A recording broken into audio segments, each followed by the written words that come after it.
फैसलाबाद किला के राबिया रोड पर sacred heart school वाली सड़क पर दिन के वक्त भी स्ट्रीट लाइट्स जलने का इंकशाफ हुआ है। शहरियों ने बिजली के ज़िया पर शदीद तशवीश का इज़हार करते हुए मुताल्लिका हुकाम से फौरी नोटिस लेने का मुतालबा किया है। रिपोर्ट शमून जट, फैसलाबाद, और आप देख रहे हैं आज तक।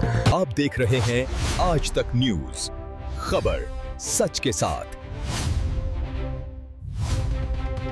फैसलाबाद किला के राबिया रोड पर सीक्रेट हार्ट स्कूल वाली सड़क जो जंग बाजार से मिलती है, वहां स्ट्रीट लाइट्स दिन के वक्त भी मुसलसल जलती रहने का इंकशाफ हुआ है। वीडियो फुटेज में वाज़ेह तौर पर देखा जा सकता है कि दिन की रोशनी के बावजूद स्ट्रीट लाइट्स ऑन हैं, जिससे बिजली का ज़िया हो रहा है। मकामी शहरियों का कहना है कि रात के वक्त लाइट्स का जलना तो जरूरी है, लेकिन दिन के वक्त भी इनका ऑन रहना मुताल्लिका इदारों की गफलत को जाहिर करता है। इलाका मकीनों ने आला हुकाम से अपील की है कि इस मसले का फौरी नोटिस दिया जाए और दिन के वक्त स्ट्रीट लाइट्स बंद करके कीमती बिजली के ज़िया को रोका जाए।